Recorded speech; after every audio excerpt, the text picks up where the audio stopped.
প্রিয় দর্শক, আপনাদের সবাইকে আমন্ত্রণ জানাচ্ছি আমাদের নিয়মিত আয়োজন এই সপ্তাহ অনুষ্ঠানে। আর আপনাদের সাথে আছি আমি তাহিদুল ইসলাম। মূলত দর্শক, আজ আমরা আলোচনা করব দুটি অথবা তিনটি বিষয়ে। প্রথমেই আমরা আলোচনা শুরু করব অন-11-এর তত্ত্বাবধায়ক সরকারের সময়ে থাকা সেনাপ্রধান জেনারেল মঈন সাম্প্রতিক সময়ে সংবাদ মাধ্যমে একটি সাক্ষাৎকার দিয়েছেন। সেই সাক্ষাৎকারে উনি কিছু কিছু বিষয় তুলে ধরেছেন যে বিষয়গুলো সাধারণতভাবে আমরা অন্যভাবে জানি। প্রশ্ন হলো, ওনার কথা সত্য না আমরা আগে যেগুলো জেনেছি সেই তথ্যগুলো সত্য? এই বিষয়টি নিয়ে আমরা আলোচনা করব। এর পাশাপাশি আমরা আরও দুটো বিষয় নিয়ে আলোচনা করব। আমরা দেখেছি সাম্প্রতিক সময়ে সিলেটে বেশ বড় মাপের অস্ত্রসহ বাংকার পাওয়া গেছে, যেটি মূলত এরই মধ্যে জানা গেছে যে ভারতের বিচ্ছিন্নতাবাদী যারা রয়েছেন, যেসব সংগঠন রয়েছে তাদের মধ্যেই একটি সংগঠন সেখানে বাংকার তৈরি করেছে, অস্ত্রসহ সেখানে থেকেছে। সেই বিষয়টি নিয়ে আমরা আলোচনা করার চেষ্টা করব। এবং দুঃখজনক হলেও সত্য যে আমাদের ঢাকায় বিহারীদের ক্যাম্পে সংঘর্ষ হয়েছে, আগুনের ঘটনা ঘটেছে এবং 11 জন মানুষ নিহত হয়েছে। সে বিষয়টি নিয়েও আমরা আলোচনা করব। এবং সেক্ষেত্রে আমাদের সঙ্গে দুজন অতিথি রয়েছে। প্রথমেই আপনাদের সঙ্গে তাদের পরিচয় করিয়ে দিতে চাই। আমাদের নিয়মিত আলোচক ডাক্তার নাফিস আহমেদ খান, সহকারী অধ্যাপক হাফেস্টার স্কুল অব মেডিসিন এবং চিকিৎসক লং অ্যান্ড জুস হাসপাতাল। আপনাকে আবারও ধন্যবাদ আমাদের সঙ্গে থাকার জন্য। এবং আমাদের আজকের অতিথি এবং আপনাদের এরই মধ্যে পরিচিত সালাউদ্দিন চৌধুরী, অবসরপ্রাপ্ত উইং কমান্ডার, বাংলাদেশ বিমান বাহিনী। আপনাকেও আবারও স্বাগত এবং ধন্যবাদ আমাদের অনুষ্ঠানে যোগ দেওয়ার জন্য। দর্শক, আমাদের আলোচনার বিষয় এবং অতিথি দুটোর সঙ্গে আপনারা এরই মধ্যে পরিচিত হয়েছেন। আমাদের অনুষ্ঠানের রীতি অনুযায়ী এখন জানিয়ে দিতে চাই এখান থেকে প্রকাশিত, অর্থাৎ নিউ ইয়র্ক থেকে প্রকাশিত বিভিন্ন সাপ্তাহিকের শিরোনাম। সেক্ষেত্রে প্রথমেই রয়েছে আমার কাছে সাপ্তাহিক ঠিকানা। তারা শিরোনাম করেছে, সেপ্টেম্বর ঘিরে তৎপর বিএনপি, শেখ হাসিনার অনুরোধে মধ্যবর্তী নির্বাচন ঠেকাতে যুক্তরাষ্ট্রে রাষ্ট্রপতি। অর্থাৎ আমাদের বাংলাদেশের মহামান্য রাষ্ট্রপতি এখন নিউ ইয়র্কে রয়েছেন এবং তার সফরের মূল লক্ষ্যটা কী সেই বিষয়টাই মূলত ঠিকানা পত্রিকা তাদের শিরোনামে এনেছেন।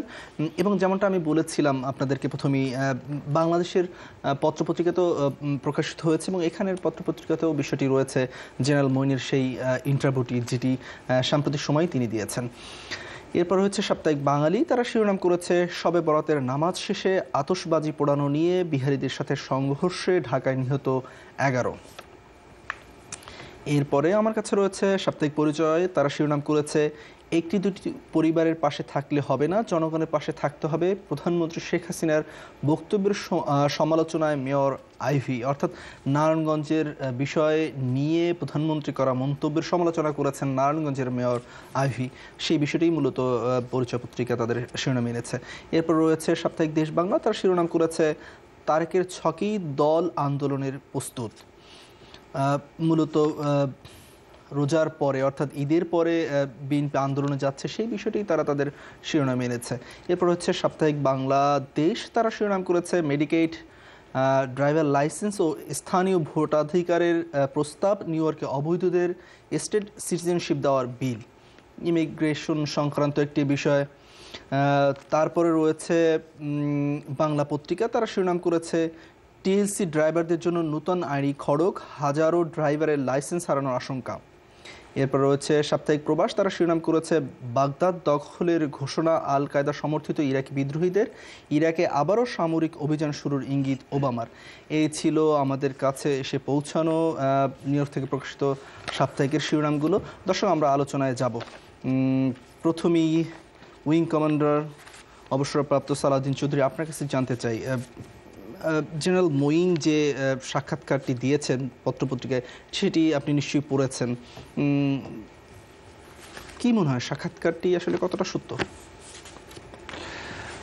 ধন্যবাদ আপনাকে। জেনারেল মঈনুল আহমেদ সেনাবাহিনী প্রধান ছিলেন, যেটা সেনাবাহিনীর সর্বোচ্চ পদ, অত্যন্ত সম্মানিত এবং গৌরবের একটি অবস্থান। এবং ওই অবস্থানে উনি পৌঁছেছিলেন এবং তারপরে একটি বাংলাদেশের ইতিহাসে একটি নতুন অধ্যায়ের সূচনা করেছিলেন, একটা দীর্ঘ সময়, প্রায় 2 বছর। এবং উনি সবচেয়ে ভালো এই ইতিহাস সম্পর্কে, 2 বছর ইতিহাস সম্পর্কে জানবেন। তো উনি অনেকদিন নীরব ছিলেন। উনি শুনেছি অসুস্থ ছিলেন, এখন সুস্থ হয়ে উঠেছেন। আমরাও কামনা করি উনি সুস্থ হয়ে উঠুক। এবং অনেকদিন পরে উনি একটা বক্তব্য দিলেন, আমি এক নজর দেখার সুযোগ হয়েছিল, আমি পড়েছি।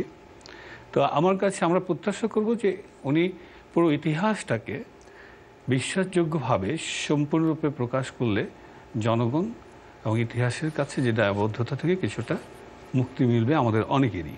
এবং 2 বছরের যেই শাসনামল ছিল সেটা নিয়ে অনেক বিতর্ক রয়েছে, অনেক প্রশ্ন রয়েছে এবং জনগণ বা ইতিহাস সম্পর্কে জানতে চায়। তো আমাদের অনুরোধ থাকবে, উনি যেহেতু বলেছেন যে উনি বই লিখছেন এবং সব কিছু বলবেন, তবে ওনার যে বক্তব্যটা আমি দেখেছি তাতে ওনার তৎকালীন সময়ের অবস্থান এবং বক্তব্যের মাঝে কিছুটা স্ববিরোধিতা আমি খুঁজে পাই।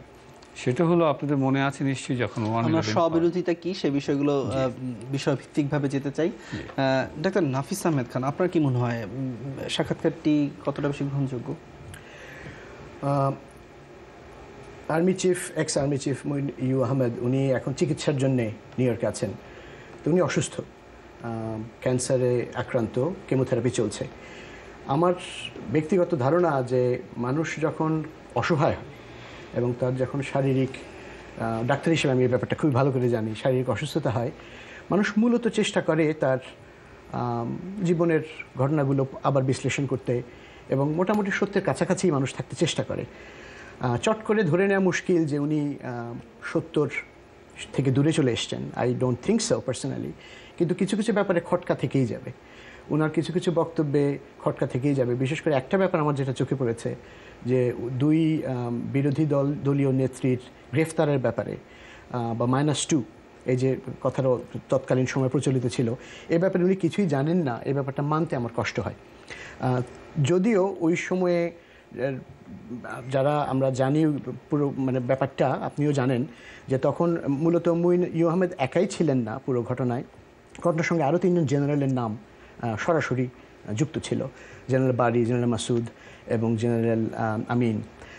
এখন ক্ষমতার ভাগ বাটোয়ারার মধ্যে মঈন সাহেবের কাঁধে কতটুকু ক্ষমতা ছিল, বা উনি কি জাস্ট আর্মি চিফ হিসেবেই তাদের চিফ হিসেবে ছিলেন, হয়তো এক্সিকিউশনে বা কোনো প্ল্যান প্রোগ্রাম ইমপ্লিমেন্টেশনে ওনার হয়তো ভূমিকা অতটুকু নাও থাকতে পারে, সেটাই উনি বলতে চাইছেন। জি, আমরা আসবো আবার আপনার কাছে। সালাউদ্দিন চৌধুরী, আপনি যদি বলেন, যেমনটা ডাক্তার নাফিস আহমেদ বলছিলেন, আসলে কি সেরকম হওয়ার কোনো সুযোগ রয়েছে? এবং আমি যদি ভুল না করি, সেই সময় আপনিও দায়িত্বে ছিলেন বিমান বাহিনীর বেশ গুরুত্বপূর্ণ একটি পদে। আপনার কাছে কি মনে হয়? না, উনি ডক্টর নাফিস যেটা বললেন ওনার এই রিসেন্ট বক্তব্যের পরিপ্রেক্ষিতে, এবং আমরা যেটা পড়েছি বা দেখেছি এখানে, তাই সেই জন্য আমি মেনশন করেছি যে এখানে কিছুটা দ্বিমত পোষণ অনেকেই করবে, সাধারণ জনগণও করবে, আমরা যারা সাধারণ আছি তারাও করব। কারণ তৎকালীন সময় ওনার অবস্থান থেকে যদি আপনি কয়েকটা উদাহরণ দিই আমি, যে বিভিন্ন জনসভায় উনি বক্তব্য রেখেছেন। যেমন 2007-এর 26শে মার্চে যে আমাদের পুরাতন এয়ারপোর্টে যে জনসভাটা হয়েছিল স্বাধীনতা দিবস উপলক্ষে, উনি ওখানে সেনাপ্রধান হিসেবে এসেছিলেন। অতিথিদের সামনে একটা বক্তব্যে এক পর্যায়ে বলেছিলেন যে বিগত জোট সরকারের আমলে বিদ্যুৎ মন্ত্রণালয়ে 20 না 22,000 কোটি টাকা দুর্নীতি হয়েছে, এটা শ্বেতপত্র বের করা হবে। তারপরে যেসব ধনাঢ্য ব্যক্তিরা ভয়ে বিভিন্ন কারণে দামি দামি গাড়ি রাস্তায় রেখে গিয়েছে, সেগুলো বিক্রি করে গরিবের জন্য হসপিটাল করবে। তো ওনার অবস্থান থেকে যখন উনি এই কথাগুলো বলেন জনসম্মুখে, তখন বোঝা যায় he was holding lot of authority. So তো ওনার ওই অবস্থান এবং আজকের এই বক্তব্য, এই জন্য আমি একটু ভাবছি যে অনেকের মতো আমিও দ্বিমত পোষণ করি যে কথা। আমরা আসলে বিষয়ভিত্তিকভাবে যাব। ওনার যে সাক্ষাৎকারটি ছাপা হয়েছে সেখানে বেশ কয়েকটি বিষয় রয়েছে, সে বিষয়গুলো যাওয়ার আগে আমি আপনার কাছ থেকে একটু জানতে চাই, যদি আপনি আমাদের সঙ্গে শেয়ার করতে চান। আপনি সে সময় বিমান বাহিনীর বেশ ভালো একটি অবস্থানে ছিলেন, বিশেষ করে আপনি কি দেখেছেন? আসলে আমি যা দেখেছি এই ব্যাপারে, আমি বিভিন্ন জায়গায় সাক্ষাৎকার আমি বলেছি বিস্তারিত। তবে যেটা হয়েছিল যে যেটা ডক্টর নাফিজ একটু আগে বললেন এবং খুব বহুল প্রচলিত বা প্রচারিত হয়েছে -2 ফর্মুলা, এই ধরনের গুঞ্জন তো চারিদিকে ছিল। এবং এখন এই জন্য বলছি যে আমরা প্রত্যাশা করছি সাবেক সেনাপ্রধান যেহেতু লিখবেন, বিশ্বাসযোগ্যভাবে সব কিছু খোলামেলাভাবে লিখে যাওয়াটাই ভালো হবে। তাহলে হবে কি, ওনার যদি কোনো দায়বদ্ধতা থেকে জাতির প্রতি বা ইতিহাসের কাছে, সেখান থেকে উনি সেই দায়মুক্তিটা পাবেন। তো আমি প্রত্যাশা করছি যে উনি সবকিছু লিখে যাবেন, কারণ জি আমরা আবারও বলছি যে ওনার যে সাক্ষাৎকারটি নেওয়া হয়েছে সেখানে মাত্র 3টি বিষয় রয়েছে, সেই বিষয়গুলো নিয়ে আমরা একটু বিস্তারিত আলোচনা করব। কিন্তু আমার জানা মতে যে সে সময় তত্ত্বাবধায়ক সরকারের প্রধান হিসেবে মূলত জেনারেল মঈন সহ যারা ছিলেন সে সময় তাদের বিবেচনায় প্রথম ছিল ডক্টর মোহাম্মদ ইউনূসের নাম। আপনার কি কিছু জানা আছে বিষয়ে? হ্যাঁ, আমি জানা আছে ব্যাপারে। তো আমি বলেছি যে আগে আমি সাক্ষাৎকার দিয়েছি, নাম ছিল, পরে যেইভাবে যেই আকারে যেই চিন্তাধারা থেকে কি হয়েছিল আমাদের যদি একটু আমাদের দর্শকদের যদি একটু জানান। না, ডক্টর ইউনূসকে প্রস্তাবনাটা দেওয়া হয়েছিল।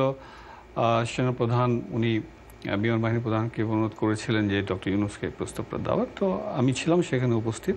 তো ডক্টর ইউনূসকে বিমান বাহিনীর প্রধান অনুরোধ করেছিলেন যে এই তত্ত্বাবধায়ক সরকারের প্রধানের দায়িত্বটা নেওয়ার জন্য। তো ডক্টর ইউনূস এই স্বল্প সময়ে তার যে পরিকল্পনা, তার যে স্বপ্ন, সেটা বাস্তবায়ন করা সম্ভব হবে না বলে অপারগতা প্রকাশ করেন।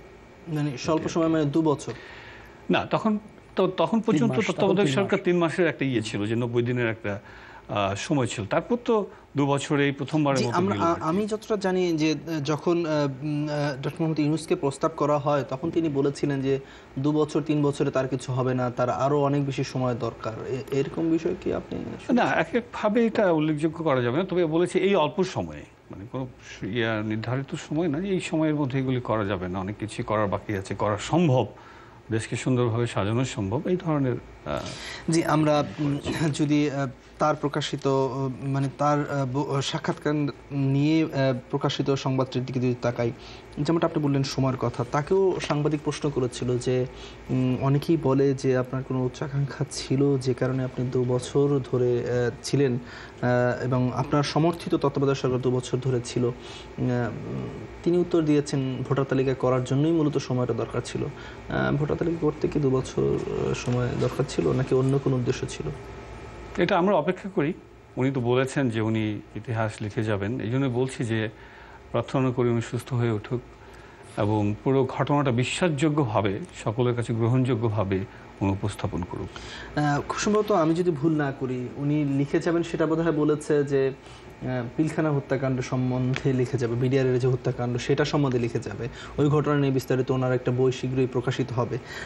কিন্তু আমরা যদি আপনার কাছ থেকেই জানতে চাই যে আপনি একজন বিমান বাহিনীর সাবেক কর্মকর্তা হিসাবে কি মনে করেন, একটি ভোটার তালিকা করার জন্য কি ওই সময় 2 বছর সময়ের খুব দরকার ছিল? আমি যতটুকু এর আগের সাক্ষাৎকার আমি বলেছি যে প্রথমে কথা ছিল বা এরকম কথা বা আলোচনা হচ্ছিল যে 3 থেকে 6 মাসের মধ্যে ভোটার তালিকা করা সম্ভব, এবং সেটা সত্যিকার অর্থে বলবো যে একটা ভালো পদক্ষেপ ছিল যে 3 থেকে 6 মাসের মধ্যে, যেহেতু ওই পরিস্থিতিতে কোনো দলই, কোনো রাজনৈতিক দলই স্বাভাবিকভাবে নির্বাচনে যেতে চাচ্ছেন না, নির্বাচন করতে চাচ্ছেন না। তো সেটা যদি করা যেত অ্যাজ পার কমিটমেন্ট বা যতটুকু তখন আলোচিত হয়েছিল, তাহলে বোধহয় আজকে বাংলাদেশকে এতটা ভোগান্তির শিকার হতে হতো না। মানে সার্বিক দিক দিয়ে রাজনৈতিক কর্মীদের বলুন, রাজনৈতিক নেতাদের বলুন, সাধারণ জনগণ বলুন, হয়তো পরিস্থিতি বা চিত্রটা অন্য ধরনের হতে পারে। কি ধরনের হতে পারে? Better than what now it is. ডাক্তার নাফিস আহমেদ খান, আপনি কি মনে করেন 2 বছর সময় দরকার ছিল ভোটার তালিকা করার জন্য? ভোটার তালিকার জন্য 2 বছর সময়ের প্রয়োজন নাই। ভোটার তালিকার ব্যাপারে আমরা জানি যে প্রায় 1 কোটি ভোট জাল ভোটের একটা গুজব ছিল, যে প্রায় 1 কোটি ভোট, 1 কোটি 30 লাখ ভুয়া ভোটার ছিল। তো তালিকা করতে 3 থেকে 6 মাসের মতনই সময় লাগার কথা। আমার যেটা মনে হয় যে কেঁচো খুঁড়তে সাপ বেরিয়ে গিয়েছিল। ওনারা প্রথমে যে কারণেই ভোটার তালিকার উপরেই নজর দিয়েছিলেন, যখন ভোটার তালিকা সংশোধন করতে ওনারা গেলেন তখন সামগ্রিকভাবে সব জায়গায় খুব অব্যবস্থা ওনারা দেখলেন। দেখে ওনাদের হয়তো মনে হয়েছিল ওই সময় যে অনেক কিছু ঠিক করতে হবে, শুধু ভোটার তালিকা নয়, দেশকে এগিয়ে নিয়ে যেতে হলে অনেক কিছু ঠিক করতে হবে, এবং তারা একই সঙ্গে অনেকগুলো পদক্ষেপ নিয়েছিলেন। তার মধ্যে আপনি জানেন যে দুর্নীতি একটা বিশাল ব্যাপার ছিল, যে অনেক বাংলাদেশের এক্স মন্ত্রী, মেম্বার অফ পার্লামেন্টস, বিজনেসম্যান, তাদের অনেককেই তারা ডিজিডিএফআই অফিসে মিরপুরে আনা শুরু করেছিলেন, তাদেরকে তদন্ত করছিলেন। তো এই সমস্ত ব্যাপারগুলো আস্তে আস্তে একটার পর একটা ইনভলভ হয়ে যাচ্ছিল, এবং ওই সময় চট করে বেরিয়ে আসার অসুবিধা ছিল। 1, 2 হচ্ছে আপনি নিশ্চয়ই জানেন, আজকে আমরা যে আলোচনাই করি না কেন, ওই সময় প্রথম দিকে ওনারা অত্যন্ত জনপ্রিয় ছিলেন। ইনফ্যাক্ট একটা স্টাডিতে, একটা ডেটাতে আমি দেখেছিলাম যে 95% জনসমর্থন ওই সময় তত্ত্বাবধায়ক সরকারের উপরে ছিল। তার মানে তারা বাংলাদেশের জনগণের ম্যান্ডেট নিয়েই কাজে নেমেছিলেন। এখন আজকে মানডে মর্নিং কোয়ার্টার ব্যাক, আজকে বেশ কয়েক বছর পরে আমাদের ফেরত তাকিয়ে হয়তো আমরা বলবো যে গণতন্ত্রের পথে এটা তার একটা বাধা ছিল, কিন্তু that was at that time, আপনার যদি লগি বৈঠার আন্দোলনের কথা মনে থাকে, একটা সামগ্রিক অরাজকতার কথা মনে থাকে, দেশ প্রায় কোলাপসের মুখে চলে এসেছিল বিএনপি এবং আওয়ামী লীগের দ্বন্দ্বের কারণে। ওরকম একটা সময়ে মুইন ইউ আহমেদের প্রেজেন্সটা I am very sad to say was important and necessary at that point. এবং সেই কারণে ওনারা বুঝতে পেরেছিলেন যে জনগণের সম্পৃক্ততা এবং জনগণের চাহিদা অনুযায়ী ওনারা এই অবস্থানটিতে আছেন। তার জন্যে হয়তো সময়টা দীর্ঘায়িত হয়েছে। এবং পরে আমার ব্যক্তিগত ধারণা, উইং কমান্ডার সাহেব ভালো বলতে পারবেন, যে আন্তর্জাতিক চাপ ছিল এবং সে কারণেই তাদেরকে নেমে আসতে হয়েছে, কারণ ইন্টারন্যাশনালি একটা undemocratic government was not acceptable in Bangladesh at the time. আবার ডেমোক্রেসি কায়েম করার জন্যেই আন্তর্জাতিক চাপের কারণেই ওনারা এসেছিলেন। It's very interesting, I think you understand what I am saying, যে ডেমোক্রেসিকে সুসংহত করার জন্যেই ওনাদেরকে আনা হয়েছিল, আবার ডেমোক্রেসিকে তার নিজের বর্ণে ফেরত নিয়ে যাওয়ার জন্যই তাদেরকে চলে যেতে হয়েছে। এবং এই সময়টা 2 বছর তাদের লেগেছিল এই জিনিসগুলোকে ঠিক করতে। এবং আলটিমেটলি আমরা সবাই জানি, ভেরি স্যাড, যে ওনারা জনপ্রিয়তা ধরে রাখতে পারেননি, কারণ দ্রব্যমূল্যটা ওনারা কন্ট্রোল করতে পারেননি। যদি দ্রব্যমূল্যের বাইরে গিয়েও আমরা দেখি যে দুই নেত্রীর গ্রেপ্তারের বিষয়টি এই সাক্ষাৎকারে উনি বলেছেন যে তিনি জানতেন না।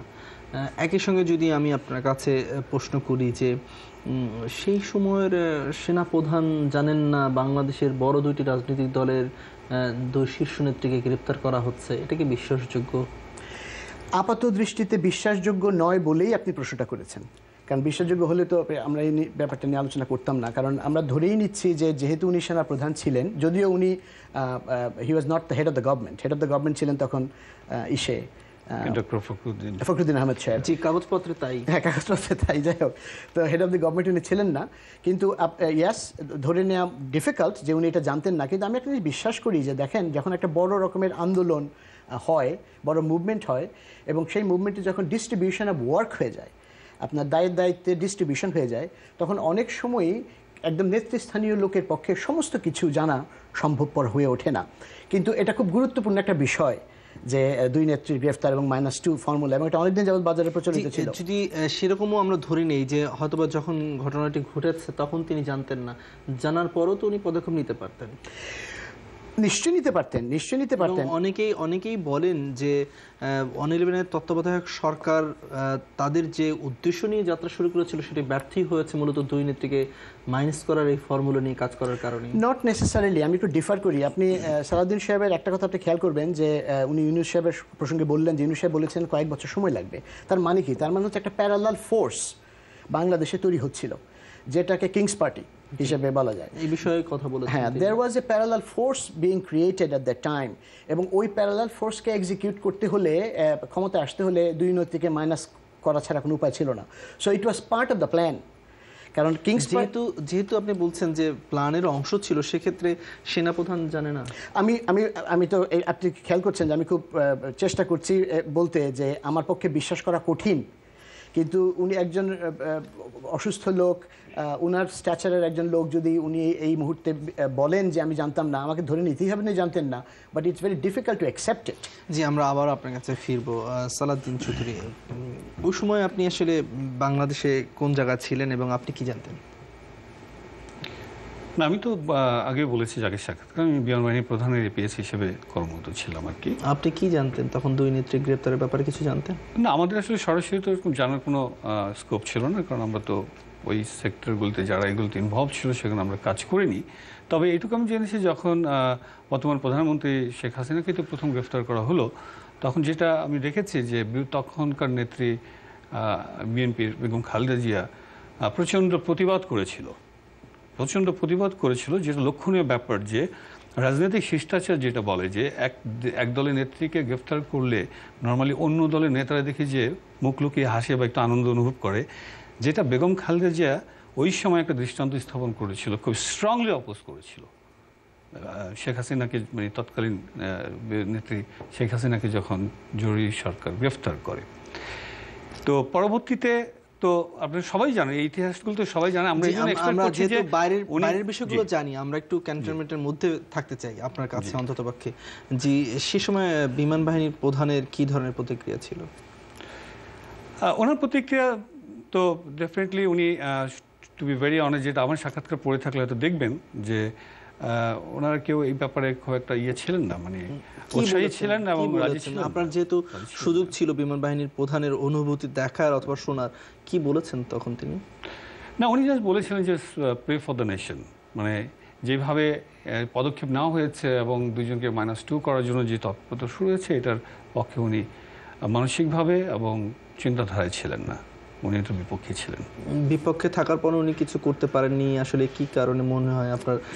আমরা জানি যে তিনটি বাহিনীর মধ্যে সেনাবাহিনী একটু আলাদা ধরনের গুরুত্ব পায় সামরিক খাতে অন্ততপক্ষে। শুধু কি সেনাবাহিনীর ভয়ই মঈনের বিরুদ্ধে উনি কোনো কথা বলেন? এটা ভয় বা শঙ্কা বা অন্য কিছু নয়, সব অনেক কিছু এখানে ডিনামিক্স কাজ করে। কিন্তু আমরা জানি যে সিনেটের দিক থেকে বিমান বাহিনীর প্রধানই সিনিয়র ছিলেন, তারপরেও তিনি কোনো ধরনের উনি সার্ভিসে সিনিয়র ছিলেন, বাট যখন বাই অ্যাপয়েন্টমেন্ট আপনি করেন তখন আর্মি চিফ র্যাঙ্কে সিনিয়র ছিলেন আর কি, বাট লেন্থ অফ সার্ভিস উনি সিনিয়র ছিলেন। সো এই জিনিসগুলো খুবই কমন জিনিস, এটা আপনারা সবাই জানেন। সো ওনার যেটা মতামত ছিলেন, ইভেন আমি যতটুকু জানি নৌবাহিনী প্রধানেরও এই পক্ষে, এটার পক্ষে কোনো ছিল না। তারা দুজনে সেনাবাহিনীর প্রধানকে বোঝাতে সক্ষম হননি কেন? সেটা দেখে আমরা অপেক্ষা করি, আমরা অপেক্ষায় আছি ইতিহাস জানার জন্য। আমরা আসলে অনেক অপেক্ষা করেছি, 5 বছর হয়ে গেছেন। এবং দর্শক আপনাদের একটু জানিয়ে রাখি যে জেনারেল মঈন নিউ ইয়র্কে রয়েছেন প্রায় 4 বছর ধরে। বিভিন্ন গণমাধ্যমের কর্মীরা বহুভাবে চেষ্টা করেছেন ওনার সাক্ষাৎকার নেওয়ার জন্য, সফল হতে পারেনি। এবং এই সাক্ষাৎকারটি পড়ে যেটা জানতে পেরেছি যে উনি বলেছেন বছর 3 আগে বোধহয় একজন সাংবাদিক সফল হয়েছিলেন, এবং এই সাক্ষাৎকারে আমরা যেটা জানতে পেরেছি যে উনি সাংবাদিকদের বিশ্বাস করেন না, কারণ সাংবাদিকদেরকে উনি বলেন একটা, লেখে আর একটা, আংশিকভাবে বলেন। এবং এই সাক্ষাৎকারটি থেকে আমরা আরও যে কয়েকটি বিষয় জানতে পেরেছি। আমরা আশা করি এই সাক্ষাৎকারটি ছাপা হওয়ার পর নিশ্চয়ই জেনারেল মঈন যদি একমত হন যে তিনি যা বলেছেন তাই এখানে অক্ষর হিসেবে এসছে, সেক্ষেত্রে আমরা দুটো বিষয়ে আপনাদের কাছ থেকে মতামত জানতে চাই। বিএনপির সিনিয়র ভাইস চেয়ারম্যান তারেক রহমানকে আঘাত করা হয়েছে, সেটি তিনি পরে জানতে পেরেছেন, এবং তিনি বলতে চাইছেন এই সাক্ষাৎকার অনুসারে যে তিনি জানতেন না, এবং তিনি যখন জানতে পেরেছেন যে একজন লেফটেন্যান্ট কর্নেল এই কাজটি করছিলেন, তাকে ডাকা হয়েছে, এবং তিনি বলেছেন তিনি কোনো আঘাত করেননি, তিনি আগেই বগুড়ায় গিয়ে ব্যথা পেয়েছিলেন, সে কারণে তিনি খুঁড়িয়ে খুঁড়িয়ে হাঁটছেন, এবং পরে তিনি নিশ্চিত হয়েছেন যে হ্যাঁ আঘাত করা হয়েছে, তখন তাকে অন্য দায়িত্বে দেওয়া হয়েছে। আবারও একই প্রশ্ন, আপনি কি মনে করেন যে তার এই কথাটিও সত্য? দেখুন, উনি যে এন্ডোর্স করেছেন আপনি বলতে চাচ্ছেন এটা সত্য নাকি উনি পরে জেনেছেন? উনি যে কথাগুলো এখানে বলেছেন যে উনি পরে জানতে পেরেছেন তারেক রহমানের মতো একজন মানুষকে নির্যাতন করা হচ্ছে, সেই বিষয়টি তিনি জানতেন না, তার অগোচরেই হয়েছে, এবং পরে যখন তিনি জানতে পেরেছেন তখন ওই লেফটেন্যান্ট কর্নেলকে অন্য জায়গায় স্থানান্তরিত করেছেন। না, এটা হতে পারে যে উনি পরে জানতে পারেন, এটা আমি যেহেতু আমি জানি না, আমি এটা সত্য মিথ্যা ইয়েতে চাচাইতে আমি যাবো না। তবে একটা জিনিস ইম্পর্টেন্ট এখানে, যেটা হলো যে উনি এন্ডোর্স করেছেন যে তারেক রহমান সাহেবকে নির্যাতন করা হয়েছে এবং শারীরিকভাবে নির্যাতন করা হয়েছে। তা আমার এখানে যেটা বক্তব্য হলো যে কেউ যদি কোনো অন্যায়, ওই সময় তারেক রহমান সাহেবের বিপক্ষে অনেক ধরনের কথা প্রচলিত ছিল, অনেক অভিযোগ ছিল, অনেক কথাবার্তা বাজারে চালু হয়ে গিয়েছিল, সবই ঠিক আছে, কিন্তু কেউ যদি কোনো অন্যায় করে বা অভিযোগ করে, বাংলাদেশে যথেষ্ট প্রচলিত আইন আছে যার দ্বারা তাকে শাস্তি প্রমাণ করে শাস্তি বিধান করতে পারে, কারো কোনো আপত্তি নেই। কিন্তু ওনাকে শারীরিকভাবে নির্যাতন করা হয়েছে। একজন সাধারণ নাগরিককেও শারীরিকভাবে নির্যাতন করার বিধান আছে বলে আমার জানা নেই, যদি আপনারা বলতে পারেন। সেখানে তারেক রহমান সাহেবকে আমি সাধারণ নাগরিক হিসাবে ধরে নিলাম, কিন্তু অন্য সাইডে আপনি দেখেন তারেক রহমান সাহেব কিন্তু একটি দলের তখন সিনিয়র জয়েন্ট সেক্রেটারি ছিলেন, উনি সাবেক সেনা প্রধানের ছেলে, সাবেক রাষ্ট্রপতির ছেলে, সাবেক প্রধানমন্ত্রীর ছেলে, বাদ দিলাম সব পরিচয়, উনি একজন সাধারণ নাগরিক। তারপরে নির্যাতন করাটা যে কাউকেই, আমার মনে হয় না এটা আইনসম্মতভাবে হয়েছে। জি, এবং এই একই বিষয়ে সাংবাদিকও প্রশ্ন করেছিলেন এবং তিনি বলেছেন তিনি একজন সেনা প্রধান হিসেবে তিনি কি একজন লেফটেন্যান্ট কর্নেলকে আদেশ দিতে পারেন? তিনি আদেশ দিলে ডিজিএফআই এর মাধ্যমেই করাতে পারতেন। আমরা যদি খুব সাধারণ দৃষ্টিতে দেখি যে অন্যায় কাজগুলো মূলত চেইন অফ কমান্ড মেনে হয় না, এটা অন্যভাবে হয়। আগের কুগুলো যদি দেখি অথবা ইতিহাসের কুয়ের ইতিহাসগুলো যদি আপনি দেখেন যে চেইন অফ কমান্ড মেনে তো অন্যায় কাজগুলো হয় না। ওনার ওই যুক্তিও কি ধোপে টেকে যে করালে উনি ডিজিএফআই দিয়ে করাতেন? আপনি যেহেতু ওই সামরিক আইনগুলো জানেন। না, করালে মানে কি এই কাজটা করানো তো আইনসম্মত না। সামরিক আইন বলেন আর আপনি তিনি সিভিল ল দেখিয়েছেন যে যদি করাতেন তাহলে তিনি ডিজিএফআই দিয়েই তো করাতেন। মানে ওনার ক্ষমতা ছিলেন, উনি এটা বোঝাতে চেয়েছেন ওনার ক্ষমতা ছিলেন, এটা উনি মিন করতে চাচ্ছেন আর কিছু না। তার মানে ওনার ক্ষমতা ছিলেন, উনি করেননি, উনি করাতে চাননি এবং উনি জানতেন না, হয়তো যখন জেনেছেন তার বিরুদ্ধে অ্যাকশন নিয়েছেন। ইট মে বি ওকে। মানে আমি তো জানি না যে এটা সত্য মিথ্যা। জি, আমরা আবার একটু ডাক্তার নাফিসা আহমেদ খান আপনার কাছ থেকে জানতে চাই। আমি এই ব্যাপারটা নিয়ে আমার মতামত একটা ব্যাপার হচ্ছে কি রাষ্ট্রীয় সন্ত্রাস। আপনাকে একটা জিনিস বুঝতে হবে, যেটা উইং কমান্ডার সাহেব বলছিলেন বারবার, যে এগুলো তো আইনের আওতার ব্যাপার না, এগুলি তো আইন মাফিক করা যাবে না। আপনি একজন সাধারণ লোককে আপনি টর্চার করবেন, এটা বা নির্যাতন করবেন, এটা তো আইনের আওতায় আসে না। এবং এটা যদি রাষ্ট্রীয়ভাবে করেন তার মানে সন্ত্রাস হয়ে গেল। সেই রাষ্ট্রীয় সন্ত্রাস চেইন অফ কমান্ডস মেনে হয় না, সেটাই ব্যাপার। এটি উনি বোঝাতে চেয়েছেন। রাষ্ট্রীয় সন্ত্রাস কোনোদিন চেইন অফ কমান্ডস মেনে হয় না, যে প্রেসিডেন্ট ডিসিশন নিলেন এবং তারপরে চেইন অফ কমান্ডস মেনে একটা। আমি আসলে সেই বিষয়টাই তুলে ধরতে চাচ্ছি যে উনি যে যুক্তিটি দেখিয়েছেন এটা গ্রহণযোগ্য, এটা গ্রহণযোগ্য যুক্তি। এটা গ্রহণযোগ্য এই জন্য যে এটা চেইন অফ কমান্ডস মেনে হয় না, যার জন্য ওনার পক্ষে একজন লেফটেন্যান্ট কর্নেলকে বলা যে ওকে মেরে হাড় ভেঙে দাও সম্ভব না। যেটা হতে পারে এটা আইসোলেটেড ইনসিডেন্ট, যেটা হয়েছে, যেটা খুব দুঃখজনক, এটা হওয়া উচিত না, আপনি বিচারের আওতায় আনেন। সুতরাং এটা হওয়া উচিত ছিল না, কিন্তু এটা হয়েছে। হওয়ার পরে উনি মানে এটা যে হয়েছে এখন আপনারা বলতে পারেন, যেহেতু উনি নিজে বলেছেন, এন্ডোর্স করেছেন। না, এরকম আমরা জানতাম হয়েছে, আমরা জানতাম, অনেকে শুনেছি, জেনেছি। আমি আসলে একটি বিষয় আপনাদের দুজনের কাছ থেকে আবার একটু আমি বোঝাতে আপনাদেরকে পারিনি, সেটি আমি যেটা জানতে চাইছি যে অন্যায় কাজগুলো তো চেইন অফ কমান্ড মেনে হয় না। সেক্ষেত্রে যারা অন্যায় কাজগুলো করান তারা যে চেইন অফ কমান্ড থেকে কাজগুলো হওয়া উচিত সেই চেইন অফ কমান্ডে না গিয়ে অন্য পথের মাধ্যমে অন্য চেইন অফ কমান্ডে হয়। জি, আমি সেটাই বোঝাতে চাচ্ছি। এবং সে কারণে উনি যেহেতু সেনাপ্রধান থাকা অবস্থায় এরকম একটি ব্যক্তি নির্যাতিত হয়েছেন, সেক্ষেত্রে উনি কি যুক্তি দেখালে এই বিষয়টি এড়িয়ে যাওয়া যায় সেই হিসেবেই যুক্তি দেখিয়েছেন। আমি এটাই বলতে চাই। রাইট, কারণ চেইন অফ কমান্ডের উনি তো সবচেয়ে উপরে। জি জি, he was the top most chain of command. আপনি নিজেই বললেন যে একটা চেইন অফ কমান্ড হয়, সেটা প্যারালাল চেইন অফ কমান্ডস। যেমন ধরেন লেফটেন্যান্ট কর্নেলকে একজন কর্নেল বলতে পারে, একজন কর্নেল হয়তো লেফটেন্যান্ট কর্নেল বলতে পারে যে ওকে ধরে নিয়ে এসে নির্যাতন করো, কিন্তু ফুল চেইন অফ কমান্ডসটা মেনটেন মানে ওই সময় করা যায় না, বিকজ এটা অন্যায় হচ্ছে। কারণ তাহলে তো সমস্ত আগের থেকে শেষ পর্যন্ত সবাই একই অপরাধী হয়ে যাবে, এবং সেটা ট্র্যাডিশন, এটা এভাবে হয় না। এই সমস্ত কাজগুলো হয় খুব ছোট স্কেলে হয়। প্রশ্ন হচ্ছে যে সাবেক সেনা প্রধান হিসেবে উনি জানতেন কিনা। উনি তো বলেছেন উনি জানতে পেরেছেন, এবং উনি জানতে পারার পরে উনি যারা করেছে তাদেরকে বিচারের আওতায় আনার চেষ্টা করেছেন। প্রশ্ন হচ্ছে যে বিচারের আওতায় এনে ট্রান্সফার করা তো আর ভালো বিচার হলো না। এটা তো আমি বলছি যে উনি বিশ্বাসযোগ্যভাবে সমস্ত ঘটনাগুলো ইতিহাসটা লিপিবদ্ধ করে যাক, এই বিতর্কের অবসান হোক, এটা জানার দরকার আছে। কারণ এখান থেকে আমাদের অনেক শিক্ষণীয় ব্যাপার আছে। আমরা আসলে আমি আরেকটা মন্তব্য করি চৌধুরী, আপনার এই কথার সঙ্গে একটু মন্তব্য করি। সেটা হচ্ছে যে তারেক রহমানকে তো ধরেন দৈহিকভাবে নির্যাতন করা হয়েছে। আমরা এও দেখেছি যে অন্যান্য রাজনৈতিক নেতাদের, আওয়ামী লীগের কিছু নেতাদেরকে এনে চোখ বেঁধে তাদের ইন্টারোগেট করা হয়েছে, করা হয়েছে, ইন্টারনেটে ছড়িয়ে দেওয়া হয়েছে। আমি যেটা মিন করেছি যে সেটা যেভাবেই হোক এই পন্থাগুলো কিন্তু অ্যাকসেপ্টেবল না। আমি একজন সাধারণ নাগরিক হিসেবে হোক, এক্স মিলিটারি পার্সন হিসেবে হোক, আমি নিজেও তো তৎকালীন সময় অ্যাকসেপ্ট করিনি। এবং আসলে দুর্নীতির বিরুদ্ধে বাংলাদেশের মানুষ সে সময় যেমন ফুঁসে ছিল এখনো ফুঁসে আছে, কিন্তু আবার এটাও তো বিশ্বাসযোগ্য নয় যে একজন মন্ত্রী অথবা একজন এমপি একটা গরু চুরি করতে যাবে।